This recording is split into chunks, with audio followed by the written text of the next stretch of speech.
Okay, so today's video is going to be a mini tea of things happening on the internet. In between all the Jeffree and Kanye stuff, I just didn't have time to talk about the petty little, well, that was petty as well, but like the little things happening on the internet. Well, some bigger, some, you get the gist. I don't have to explain this. What do I want to plug today?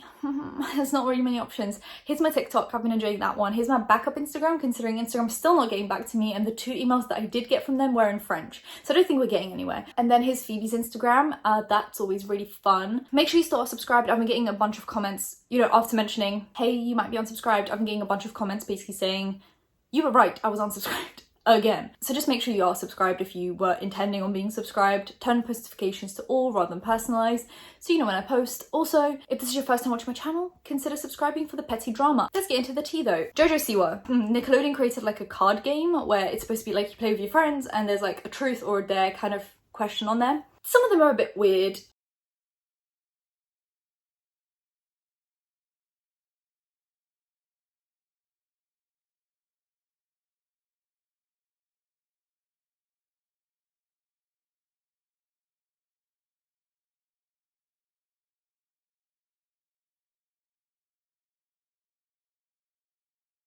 So there was stuff like, have you ever stolen from a store? Make 2 laps around the table while imitating a monkey. Have you ever walked in on someone naked or had someone walk in on you? Do your best JoJo impression. Who in this room would you most likely date? Have you ever been arrested? Kissed a boy? Have you ever taken money from someone's purse or wallet without asking? Learnt the art of twerking? And it says she has. There's also a Facebook post that says, I should toss this game out if you have it for you littles.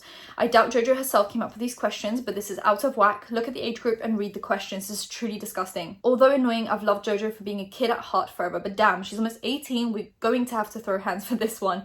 I contemplated this for Christmas. Glad I didn't. Photos from my mum group I am in. Edit. There's a link to a TikTok video that proves it's not photoshopped. Sorry you guys think this world is too good to do this. I think this is crazy. JoJo did come out and say that, you know, Nickelodeon didn't run this past her. Nickelodeon probably like ended up going through a third-party person to create this game, so maybe they came up with the questions. But she basically just said like this was not something that she would have approved if it was run past her. I feel like some people are saying, you know, because this is your name and this is your brand, you should be taking more of an active approach in, I guess, like approving everything. But also, she is 18. I understand age in this case is not really that important, considering, you know, she chose to be this kind of business woman who is just like releasing everything. However, she releases absolutely everything. There is no way that everything can be personally ran past her, if that makes sense. She has like cakes, cupcakes, cereal, costumes, games, blankets, duvets, bed sheets, like toys, sweets. Like there is just so bows.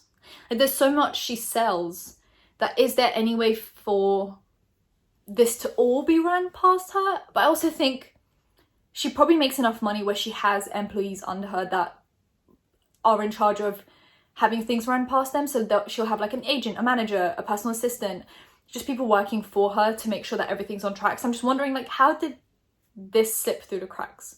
Like, how did this not get caught up and like looked twice on? I don't expect her personally to, with her own 2 eyes, look into everything that she is selling. Because at this point, it's as if like the CEO of Colourpop to look into every single thing they're releasing. Like that person is responsible for other things. They're probably not looking into everything that is being every single individual product shade name of the product that is being released. So there might be things that slip through the cracks that the CEO was never aware of. So I'm assuming it's the same with Jojo Siwa, where she's not seeing every single product color name of every product that she's selling.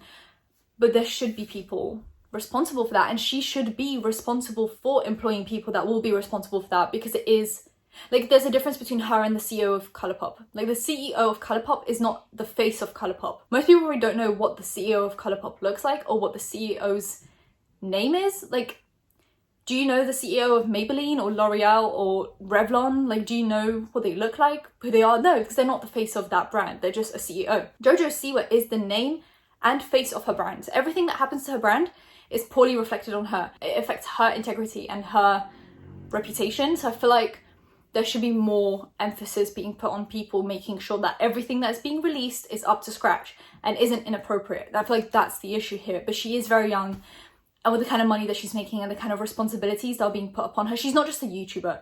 I feel like YouTube is her lowest source of income, I'd say.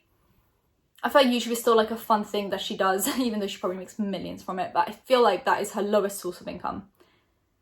And that sounds crazy to me. The fact that millions of dollars a year are probably her lowest source of income. I think she makes most of her money through royalties and stuff, like selling stuff. She did on the Logan Paul podcast say that she sold like 15 or 50 million bows in like 2018 or so. Oh my god, she makes so much money from other things.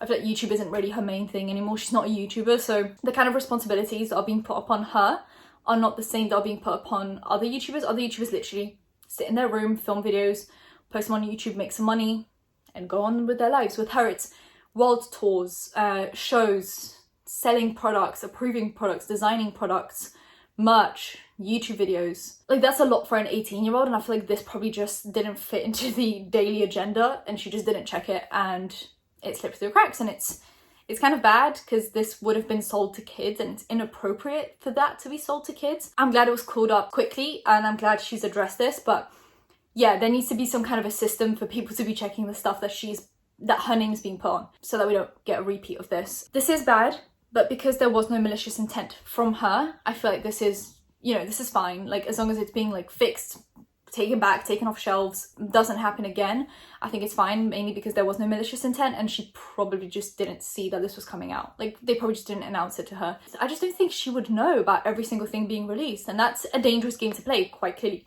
from this situation. But yeah, I don't think there was any malicious intent from her. I can't imagine the amount of pressure being put on that almost 18-year-old. The next story for today is Nikkie Tutorials. So Nikkie Tutorials, there's two separate stories I'm talking about, but they're all linked to one different situation that I've spoken about before, so I'm going to recap that. So Nikkie Tutorials is a wonderful beauty guru. She's stunning. I've been watching Nikkie for, I don't know, like 5-6 years now, consistently. Like, I genuinely love her videos. But there was a situation where she made a video, someone was blackmailing her, threatening to expose the fact that she was actually transgender, which we obviously don't know about, but we also don't have an obligation to know. Like, she has no obligation to tell us that. But she was being threatened, and she kind of wanted to come out with that information on her own terms, which I think is, you know, powerful, strong. I've heard a lot of people say that's given them the courage to come out, or it's given them, you know, it's like they see this like really successful woman just being like herself, and I think that gives a lot of other people courage. I think that's just amazing. It all started from a really negative situation. It turned into a super positive situation where it was like a huge video. I think YouTube gave her some kind of an award for how big that video was. She was then invited on the Ellen show, where she then exposed Ellen on a different show that she went on. She basically said like they weren't too nice to her. She didn't necessarily name Ellen as the person not being nice to her, but like she said the whole vibe was off.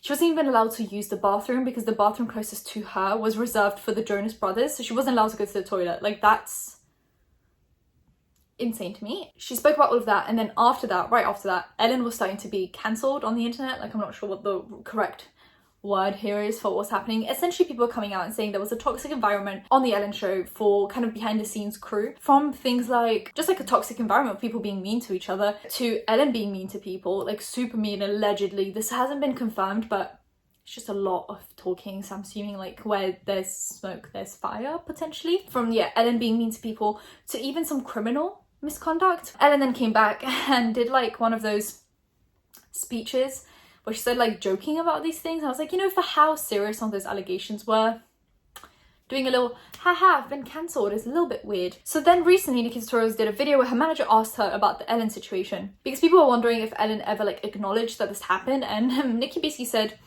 that she hopes Ellen takes the criticism on board and actually fixes the way guests are treated behind the scenes, which to me insinuated that she never got an apology for all of this. Like, imagine inviting one of the biggest beauty gurus on YouTube, someone who had like one of the biggest videos of 2020, I'm losing track of time, guys, and then basically treating them like crap because they're not the Jonas Brothers.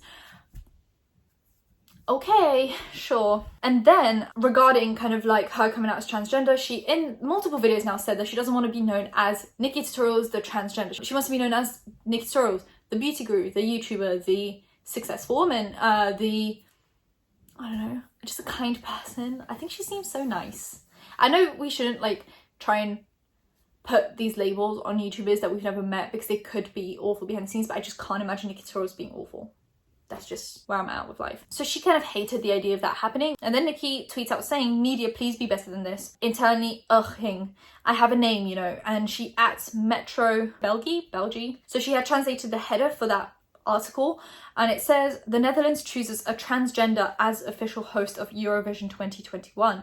And she @ them and says, I have a name. Oh my God. How can that, I'm somehow slightly hoping that there was some kind of like, you know, when you translate something from a different language and you try to translate it not with context, but more just like word for word translating. Sometimes it just doesn't make sense or it sounds a little bit off. So Polish is one of those languages where if you try to translate things from Polish to English, sometimes it sounds a bit harsh or like you're not saying what you intend to be saying, which is why there are so many people that if English is not their first language, let's say Polish is, they'll sometimes say stuff in English that sounds a little like, oh, that's aggressive, because it just doesn't translate the same way that they're trying to translate it in their head.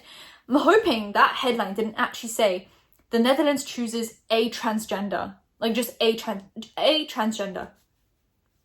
Not even a transgender person. Nikkie Tutorials is, I was gonna say her name. Her name's definitely not Nikkie Tutorials. Her name's Nikkie, or her handle is Nikkie Tutorials. Please just use names. I think that would have been much better if Metro literally just said, the Netherlands chooses famous YouTuber Nikkie Tutorials to host Eurovision 2021. How cool would that have been? Instead, we had to do this. They obviously put it under the picture, they say Nikkie Tutorials, but I think a little bit too late. So not only did she expose Ellen DeGeneres for not being very nice and that show not being very nice, she also rightfully went after a just disrespectful headline. Like, why would that be the appropriate thing to say? I don't know. Anyway, guys, if you guys enjoyed the video, give it a thumbs up, comment down below anything you want to comment down below, and subscribe because I post videos every time something happens. Hit that bell, you'll be notified when that's happening. Social media links, any other links in the description. I'll see you in my next one. Bye, guys.